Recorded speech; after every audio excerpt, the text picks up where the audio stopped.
Olá, domingo de sol, estou aqui de volta. Ontem fui à Bienal, gravei um vídeo para você com a Denise Milan, trouxe de lá da livraria da Bienal esse livro Pedra, o Universo Escondido, da própria Denise Milan, está à venda na livraria lá da Bienal.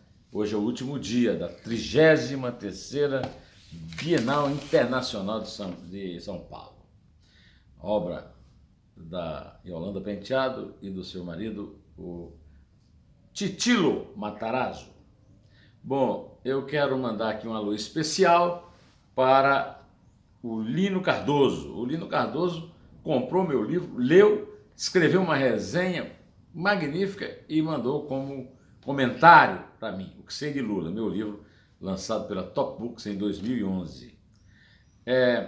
O Valdenci da Silva me pediu para mandar um abraço para o filho Guilherme, o filho dele, Guilherme, diz ele é meu fã e vibra com os meus comentários. Um abração, Guilherme. E o Emerson Edjares fez uma queixa que eu recebo e vou ver como é que eu vou resolver. Vou falar lá com o meu editor da Top Books. Ele comprou o livro na editora Top Books, O Que Sei de Lula, e disse que não recebeu ainda. Eu recebi um comunicado da editora que a editora estava de férias. De qualquer maneira, Emerson, eu vou verificar o que é que pode ser feito para corrigir esse erro e resolver como é que vai fazer para esse exemplar chegar às suas mãos, tá? Mantenha contato, fique aí vendo os vídeos e me acompanhando que uma hora a solução vai aparecer. Bom, hoje eu vou voltar ao assunto de ontem, que é o assunto do dia, a história do Fabrício Queiroz, o PM, que era assessor do senador eleito Flávio Bolsonaro, quando ele é deputado estadual da Assembleia Legislativa do Estado do Rio de Janeiro, pelo PSL, o partido do pai, Jair Bolsonaro. Pois bem, o Flávio Bolsonaro voltou às redes, conforme informa o BR-18 do Estadão, para afirmar que o problema, o caso, não é com ele, é com o assessor. É verdade. O caso é com o assessor e quem tem que explicar é o assessor. Quem tem que explicar o caso é o Fabrício Queiroz. Bom, o Fabrício Queiroz não explicou porque não quis. Ainda ontem eu vi um noticiário bem amplo no Jornal Nacional que termina dizendo que eles não atenderam os telefonemas da produção. Os jornais também procuram. O Fabrício Queiroz é um personagem importante agora da história contemporânea do Brasil e ele está sumido. Vi também no Jornal Nacional uma entrevista do Flávio Bolsonaro dizendo que o Fabrício relatou algo que ele considerou plausível, essa foi a palavra que ele usou, mas que como o Flávio diz que não está autorizado a contar a história do Fabrício, que ele vai contar ao Ministério Público. O Flávio não falou que o caso está em sigilo de justiça, mas o caso está em sigilo de justiça e foi publicado num vazamento. É claro que esse vazamento não era para elogiar a família Bolsonaro. De qualquer maneira, o fato está nos jornais e aí eu vou fazer só uma pequena observação, que é o seguinte: uma coisa é a justiça, o fato está sob sigilo de justiça. Outra coisa é a política. A política está provocando um sangramento na família Bolsonaro e, em consequência, no presidente eleito, Jair Bolsonaro. Então, a solução para esse caso é exatamente o que falou o Flávio Bolsonaro. O Fabrício conta a história dele. Agora, não vale dizer que 1.200.000 de movimentação atípica é dinheiro de pinga. Não é dinheiro de pinga. Isso é uma ofensa aos 12,5 milhões de brasileiros que estão desempregados e também aos que estão empregados, ganham mal e não podem ajudar a família Queiroz, que pelo visto recebeu uma grande ajuda, entraram muitos cheques, segundo o noticiário, na conta do Fabrício. Aí, não, mas você não entendeu direito, são 600 mil entrando, 600 mil saindo. 600 mil não é dinheiro de pinga. Então, esquece a história de dinheiro de pinga.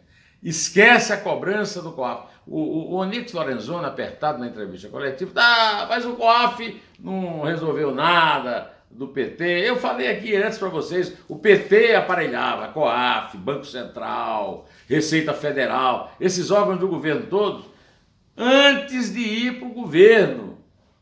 Ah, meu amigo, a questão não é essa. A questão é que agora o COAF está investigando uma operação chamada Furna da Onça na Assembleia Legislativa e tropeçou nisso aí. E realmente, uma pessoa que ganha, eu já fiz a conta aqui, 12 mil como PM, mais 8 mil como assessor, 20 mil por mês, recebe no ano 240 mil, está longe de 600 e mais longe ainda de 1 milhão e 200. A história dos muitos cheques colocados, realmente existe uma solidariedade muito grande com a família Queiroz.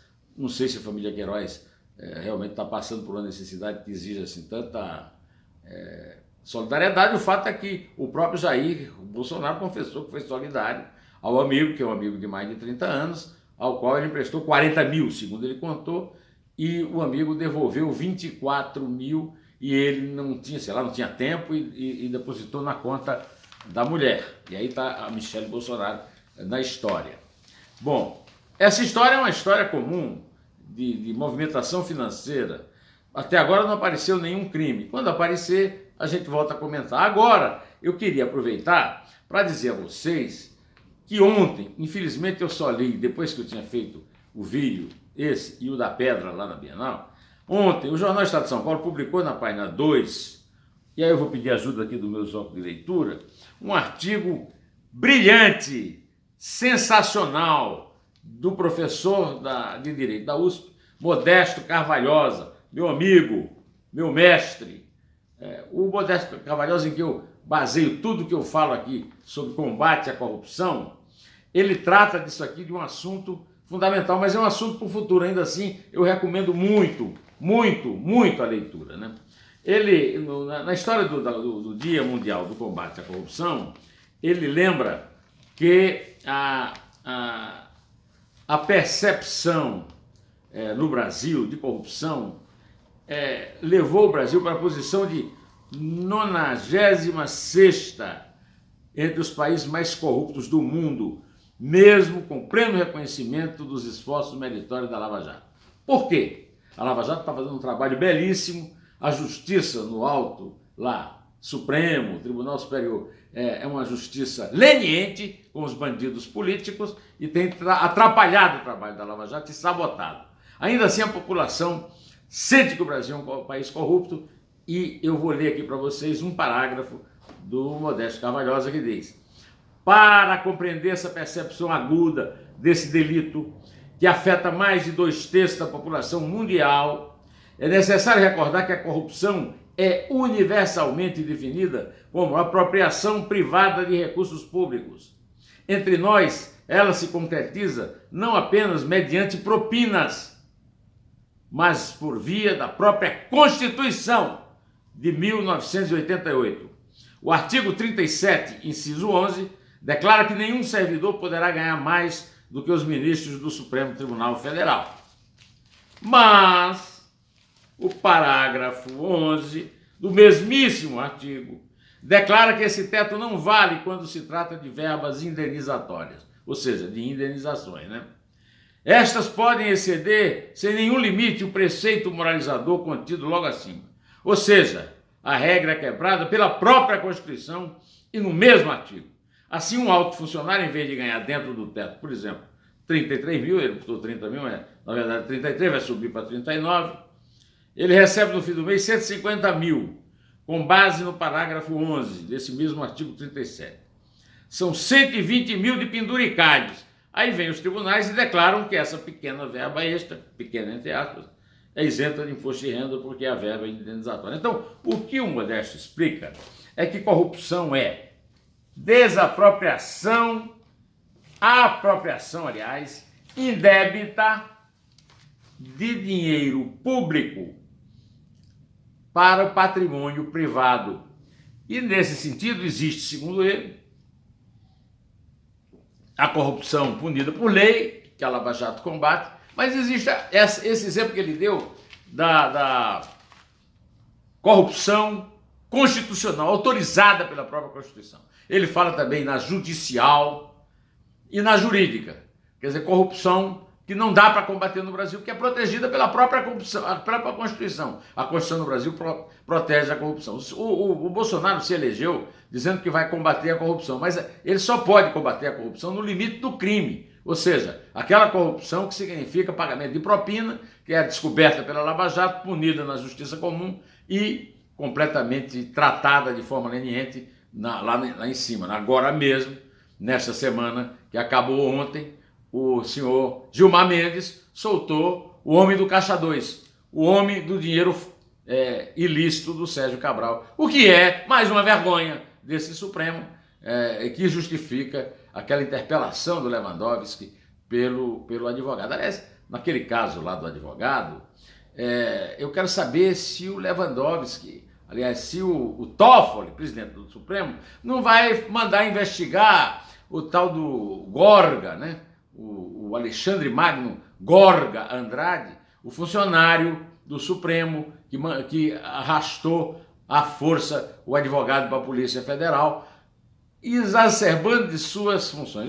Eu vi um filme muito engraçado no WhatsApp de um advogado que se dava o endereço e mandava o Lewandowski prender, porque ele disse que se estivesse no lugar do advogado, ele tinha prendido o Lewandowski por abuso de autoridade. Estou com ele, bato palma e digo, te cuida, Lewandowski.